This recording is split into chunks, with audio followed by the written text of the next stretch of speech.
Hello students, a very fresh and beautiful morning to all of you. How are you all? I hope you all are in good health and taking great care of yourself. Welcome back to our English grammar class. In the previous class students, we have gone through past continuous tense, right? I have already explained you simple past and past continuous tense, right? And today we would be moving ahead with the exercises. But before moving ahead with the exercises, let's just quickly recall what is simple past and what is past continuous, right? Now, as we studied, simple past refers to the actions which have been completed in the past or which are considered to be over, right? हम जिस actions के बारे में बात करते हैं जो already ख़त्म हो चुकी है, then that is considered to be simple past tense, right? And in simple past tense, the verb form which we are going to use is V2. Okay, you need to remember that students. कि हम कौन सा वाला form use करेंगे? We are going to use V2 form. And it remains same whether your subject is singular or plural, first person, second person or third person, whatever it is, we just need to follow the same rule for past tense. Okay, आपका जो verb होगा वो हमेशा V2 के form में ही होगा जब भी हम पास्ट टेंस के बारे में बात कर रहे होते हैं. उसमें या तो आप डी लगाओगे, right, you can put D और ईडी और IED, ठीक है. नाउ उसके अलावा हमने सीखा था कि हम नेगेटिव कैसे बनाएंगे एंड क्वेश्चंस बनाएंगे कैसे. सो मैंने आपको बताया था कि अगर आपके सेंटेंस में एक्शन वर्ड्स के अलावा और कोई वर्ब नहीं है, जैसे इज़ एम आर है, वॉज वो है ना, हैज़ हैव हैड है, अगर आपके पास वो सारे वर्ब्स नहीं हैं and you just have action words, then what you have to add did, right. अगर नेगेटिव है तो डिड नॉट ऐड करोगे, और अगर क्वेश्चन बनाना है तो आप यूज़ करोगे डिड और didn't, what ever. If the sentence is negative तो क्वेश्चन भी नेगेटिव बनेगा, और अगर सेंटेंस पॉजिटिव है तो क्वेश्चन भी पॉजिटिव बनेगा, ठीक है. So you need to remember that. And whenever we use did, उसके साथ जो हमारा एक्शन वर्ब है, एक्शन वर्ड जो है, जो पास्ट टेंस में होगा, उसको हम चेंज करके बेस फॉर्म में लेकर आ जाएंगे, राइट. मान लो अगर हम सैंग लिखते हैं टू रिप्रेजेंट पास्ट टेंस और हमें नेगेटिव बनाना है, तो हम क्या लिखेंगे? Didn't sing. Okay, so you need to remember this. और जब हम क्वेश्चन बनाते हैं, at that time also what we are going to do, we are just going to bring did first and then we are going to add our subject and then the verb which has to be in the base form. Okay, so remember कि जब भी हम past tense में negative बनाते हैं और question बनाते हैं और डिड का यूज़ करते हैं सेंटेंस में, तब आपका जो मेन वर्ब है या फिर आप एक्शन वर्ड कह सकते हो, it has to be in base form. Okay, and then yesterday we studied about past continuous tense. Now continuous मतलब action which is going on. And when we talk about past continuous tense, right, when we are talking about past continuous tense, at that time we are talking about the action which was going on in past. मतलब ख़त्म तो हो चुकी है already, लेकिन जब हम बात कर रहे हैं तब हम ऐसा बताते हैं कि हाँ कल या परसों, yesterday that action was going on at that time. Okay, that is how we use past continuous tense. For past continuous tense, we also learned that our verb has to be in ing form, और उसके साथ be का form लगेगा जो है was और were, right, depending on the subject. और हमारा जो verb है उसमें हमें ing का एडिशन करना होगा, ठीक है. We have to add ing in the verb and along with that we have to use was or were depending on the subject. अगर आपका सब्जेक्ट सिंगुलर है तो आपको was लगाना है, और अगर आपका सब्जेक्ट प्लूरल है तो आपको were लगाना है, ठीक है. जैसे कि यहाँ पे है Krisha was climbing, Taylor was stitching, they were playing and I was cooking, right. So आपका जो मेन वर्ब होगा उसमें ing लगेगा और was or were depending on your subject. Okay, and I also explained you students about the negative sentence and questions also. As you see that the sentence is having helping verb, right? Her sentence में helping verb मिल जाएगा आपको, आपका past continuous tense है तो उसमें हमें क्या करना है, सिर्फ हमारा जो हेल्पिंग वर्ब है सेंटेंस में, मतलब वॉज और वर जो है उसमें हमें नॉट का एडिशन करना है अगर वो नेगेटिव सेंटेंस है. And if you are making a question, what we are going to do, we are just going to bring that helping verb first और उसके बाद हमको सब्जेक्ट लिखना है, ठीक है. और जो हमारा वर्ब आईएनजी में है उसको तो हम आईएनजी में ही रखेंगे, राइट. जैसे मान लो अभी यहाँ पे लिखा है Krishna was climbing. If we consider this sentence Krishna was climbing, उसका हमें नेगेटिव बनाना है तो हम क्या लिखेंगे, कृष्णा wasn't climbing. क्या लिखेंगे हम लोग, Krishna wasn't climbing. This is our negative sentence. And if we want to make a question out of it, what we are going to do, we are just going to bring was first. उसके बाद होगा हमारा subject जो है Krishna, right. was Krishna climbing and then question mark. Okay, so that is how we are going to use past continuous tense. So now let's move on to the exercise, which is exercise A. Here what we have to do, we have to fill in the blanks with the simple past tense of the given verbs. So here they have given verbs in the brackets and we have to use the past form of that verb. Okay, क्योंकि हमारा जो sentence है वो past tense में है, इसीलिए यहाँ पे जो वर्ड्स दिए हुए हैं, जो वर्ब्स दिए हैं उसके पास्ट टेंस हमको यूज़ करने हैं, ठीक है. So let's start the exercise. Okay, so let's see exercise A. First one, Rinki dash down and started crying. Rinki dash down and started crying. The verb over here is fall, right. And उसका past form मतलब V2 क्या होता है, what is the past form of fall, it is fell, ठीक है. So we will write Rinki fell down and started crying, ठीक है. ये फॉल जो है वो हमारा V1 है और फेल V2, मतलब past form of the verb. Okay, let's see second one. The gardener dash care of the plants. The gardener dash care of the plants. The verb over here is take, which is V1. And students, what would be the past tense of take? Yes, the past tense of take is took. Okay, the gardener took care of the plants. Let's see next one. I dash a book and lost it. I dash a book and lost it. So here the verb given is borrow. Borrow means किसी के पास से लेना, right? And this is the V1 form. And when we change it, what we are going to write over here?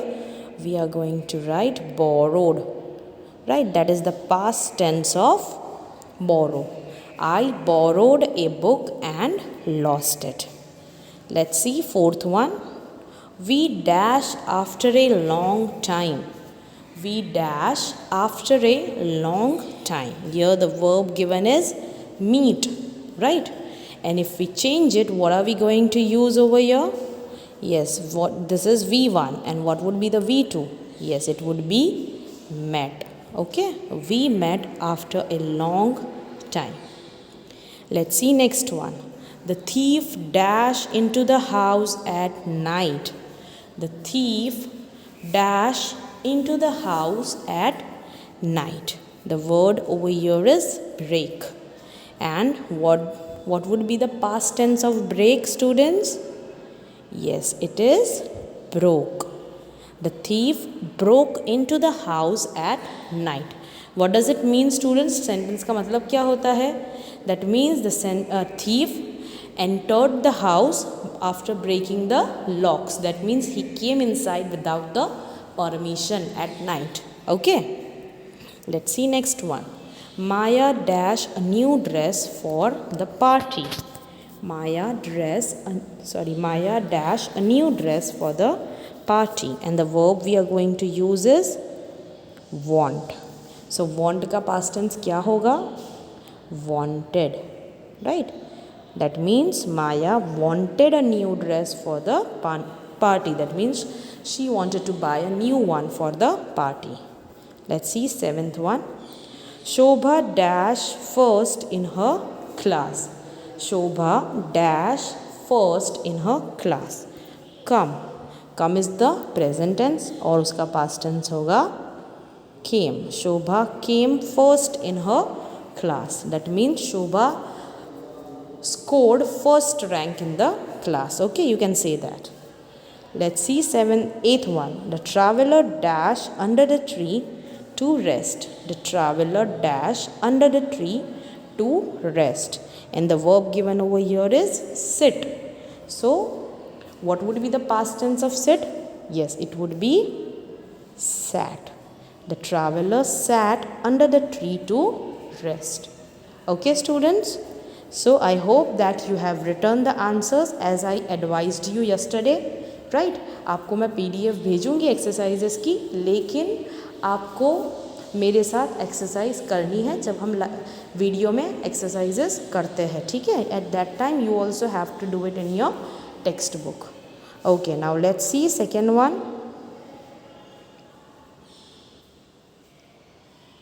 Here what we have to do, students, write questions to which these sentences may be the answer. Use the question words given in the brackets. That means the sentence is given over here, ठीक है? And you have to make questions. ये answer है, ठीक है? ये जो sentence है, they went to the zoo yesterday, that is the answer. You need to make a question and we need to use the words which are given in the bracket. Okay? So let's see. They went to zoo yesterday. They went to zoo yesterday. That means yesterday they went to zoo. अभी when से बनाना है. when मतलब आपको किस चीज़ का answer मिलेगा? Time का answer मिलेगा. कब गए थे वो लोग? when did they go? They went yesterday, right? So हम yesterday को निकाल देंगे and then we will make a question. And yes, one more thing students, you need to remember जो हमने past tense के टाइम पर सीखा था, right? We had already studied about it कि हमारा जो verb होता है वो did के use करने से, ठीक है, जब भी हम did use करते हैं sentence में, तब हमारा main verb जो होता है उसको हमें वापस base form में लाना है. जैसे कि यहाँ पर आपका verb है went, right? They went to the zoo yesterday. Went is the action, जाना है. और किसको जाना है? they, मतलब they हमारा सब्जेक्ट है ना? और जब हम क्वेश्चन बनाते हैं हमारे पास इस सेंटेंस में हेल्पिंग वर्ब नहीं है, तो हम क्या यूज़ करेंगे? वैसे क्वेश्चन हमको WH वाले वर्ड से बनाना है when, लेकिन उसके साथ हमें एडिशन करना पड़ेगा did का, ठीक है? सो क्वेश्चन बनेगा when did they go to the zoo? Now here students, if you notice one thing, हमारा जो वर्ब है go वो बेस फॉर्म है ना? और वो क्यों किया हमने? क्योंकि हमने सेंटेंस में डिड का भी यूज़ किया हुआ है. when तो आएगा ही क्योंकि उससे ही क्वेश्चन बनाना है, but along with it we need a helping verb over here. when they went to zoo ऐसा नहीं लिख सकते हैं, ठीक है? सो हम क्या लिखेंगे? when did they go to the zoo. और आपको याद रखना है जब भी हम सेंटेंस में डिड का यूज़ करते हैं, that means you have to bring your verb in the base form, ठीक है? Now let's see second one. She ate biryani for lunch. और क्वेश्चन बनाना है व्हाट से. तो अब क्या क्वेश्चन पूछोगे? What did she eat, right? So the question over here would be what did she eat for the lunch, right? और यहाँ पर अगर आप नोटिस करते हो, यहाँ पे हमने did यूज़ किया है, इसीलिए हमारा जो वर्ब है ate उसका हो गया eat. ate is the past tense and eat is the present, or you can say base form. Okay, so when you want to make a question with whatever words given in the bracket, you need to find out कि हमको किस चीज़ का answer मिलेगा जब हम वो WH वाले question word से क्वेश्चन बनाते हैं, राइट। और वही चीज़ हमें क्वेश्चन बनाने के टाइम पर निकाल देनी है। And yes, before that learn to find out the verb in the sentence so that you can change it properly. Okay, let's see third one. Sunil went to Delhi by train. Sunil went to Delhi by train. Now here students, what is the verb? Yes, verb क्या है हमारा? Went है ना। कौन गया था? सुनील, मतलब वो सब्जेक्ट है। एंड हाउ से क्वेश्चन बनाना है। How did he go? How मतलब कैसे। ही वेंट टू दिल्ली, कैसे? By train. So what are you going to remove when you make a question? You have to remove by train, ठीक है। उसको हम निकाल देंगे जब हम क्वेश्चन बनाते हैं। सो the question would be how did Sunil go to Delhi? How did Sunil go to Delhi? Right? So here students, you need to remember कि वापस हमने वही वाला रूल अप्लाई किया हुआ है ना। We have applied the same rule. We used did and along with it हमने went का कर दिया go, ठीक है। बिकॉज ये जो क्वेश्चंस हम लोग बना रहे हैं using WH words, whatever questions we are making over here, we need to add did because we don't have any other helping verb over here. हमारे पास सेंटेंस में सिर्फ एक ही वर्ब है जो एक्शन वर्ड है। इसीलिए जब भी हम क्वेश्चंस बनाते हैं तो अगर हमारे पास हेल्पिंग वर्ब नहीं है तो हमें did का यूज़ करना पड़ेगा, ठीक है। Let's C fourth one. The principal made an announcement. The principal made an announcement. What is the verb over here students? Made, right?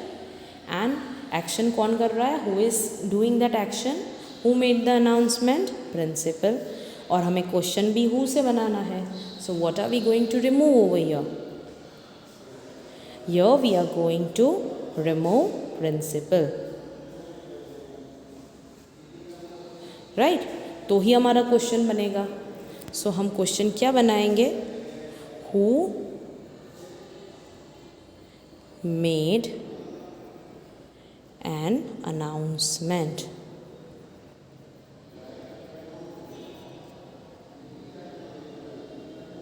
Who made an announcement. Now here students, if you notice हमारा जो verb है made, हमारा जो verb है made, उसको हमने change नहीं किया है, right. We did not change the verb over here, उसको हमने पास्ट टेंस में ही रखा है। And why is it so students? Why did we do that? Well, we did it because we did not add did over here. इस sentence के अंदर हमने डिड का यूज़ नहीं किया है, क्योंकि हम डिड यूज़ नहीं कर सकते। Who did make an announcement ऐसा नहीं लिख सकते हैं, ठीक है। We don't need the help of did over here. एक हेल्पिंग वर्ब की ज़रूरत हमें नहीं है, इसीलिए हम लिखेंगे हु मेड एन अनाउंसमेंट, ठीक है। Now let's C next one.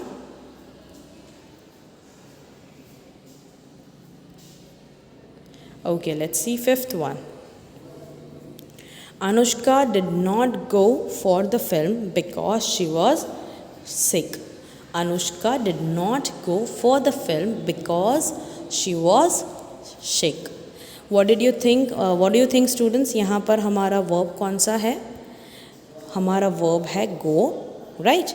And one more thing students, if you notice, this sentence is having did not in the sentence. That means ये जो हमारा sentence है वो negative है, right? It's a negative sentence क्योंकि उसमें did not का use किया गया है। सो गो जो है वो हमारा वर्ब है, डिड नॉट गो जो है, राइट, डिड नॉट को भी ले लेंगे साथ में, that is our verb. And Anusha is the subject because she is carrying out that action. And we have to ask why. When do we ask why? To get the reason, right? हम why कब use करते हैं question बनाने के लिए? जब हमको reason जानना होता है। तो यहाँ पे रीज़न क्या है? Why did not she go for the film? Because she was sick। तो ये जो है उसे हमें निकाल देना है, तभी हम क्वेश्चन बनाएंगे why से। Okay, so let's see that। What is the question we are going to make? Why, sorry, let me just write it again. Why didn't Anusha go for the film? Right. So students you need to remember कि अगर वो not भी है sentence में तो वो negative sentence है और उसको हमें निकालने की ज़रूरत नहीं है। We don't need to remove it. Okay, so why didn't Anusha go for the film? So your students didn't जो है वो नेगेटिव को रिप्रेजेंट करता है, और जैसे कि आपने देखा यहाँ पे डिड तो यूज़ किया ही है, इसीलिए हमने उसके साथ जो हमारा वर्ब है वो गो में ही रहेगा। And if you notice the sentence itself it has the base verb go, है ना, उसमें भी बेस वर्ब ही यूज़ हुआ है। So if you notice that sentence students, the verb itself is in present tense, है ना, क्योंकि डिड यूज़ किया है इसका मतलब ऑलरेडी उन्होंने गो ही लिखा हुआ है। They did not right went, उन्होंने वेंट नहीं लिखा है, उन्होंने गो ही लिखा है, क्योंकि डिड है सेंटेंस में। इसीलिए हमको कुछ करना नहीं है, हमको सिर्फ वाई ऐड करना है और उस सेंटेंस में जो रीज़न है वो निकाल देना है, right. Now let's see the last one, that is sixth one. 3 students did not come for the tour। 3 students did not come for the tour। Here students, can you tell me what is the verb? Yes, the verb over here is did not come। Now again this sentence is also negative, है ना, क्योंकि did not use किया है, और जब sentence में did not use हुआ है तो उन्होंने जो verb है come, right, the verb in the sentence, or you can say the main verb in the sentence is come, है ना। तो ये जो come है वो ऑलरेडी बेस फॉर्म में ही है, क्योंकि पास्ट टेंस क्या होगा come का? केम होगा। वो तो उन्होंने लिखा नहीं है क्योंकि सेंटेंस में डिड यूज़ किया है। और हमें क्वेश्चन किस तरह से बनाना है? हाउ मैनी यूज़ करके। So what could be the question we can make over here? Yes, we can make the question how many students, कितने बच्चे नहीं आए थे, right. How many students did not come to school, तो हमको answer मिलेगा 3 students. So we are going to remove 3 from the question, okay, and we will make the question how many students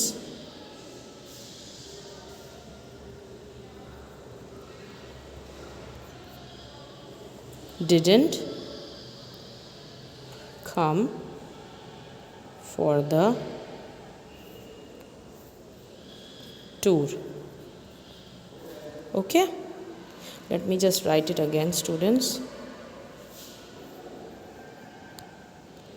How many students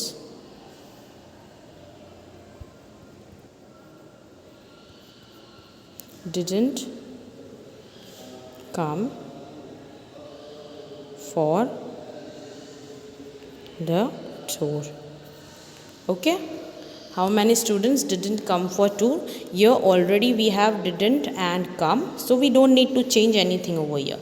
Now if you notice students, I have written didn't instead of did not, matlab did and apostrophe t। Now what do you think what it is students? Yes, that is didn't, that is your contraction। हम normally लिखते हैं did not, लेकिन इसको हम short form में कैसे लिखेंगे? Yes, we can write it as didn't, did N apostrophe T. ठीक है। ये अपोस्ट्रॉफी जो है वो नॉर्मली हम कॉन्ट्रैक्शंस के लिए यूज़ करते हैं। कॉन्ट्रैक्शंस मतलब किसी भी वर्ड को श्रिंक कर देना या छोटा कर देना, राइट। तो ये डिड नॉट को मैंने डिडंट कर दिया, बीच में से ओ निकाल दिया और इसीलिए मैंने अपोस्ट्रॉफी यूज़ किया है। Okay, so students I hope कि आपको ये दोनों एक्सरसाइजेज अच्छे से समझ में आ गई है। ठीक है, we would be continuing tomorrow with exercise C and D। Okay, thank you all.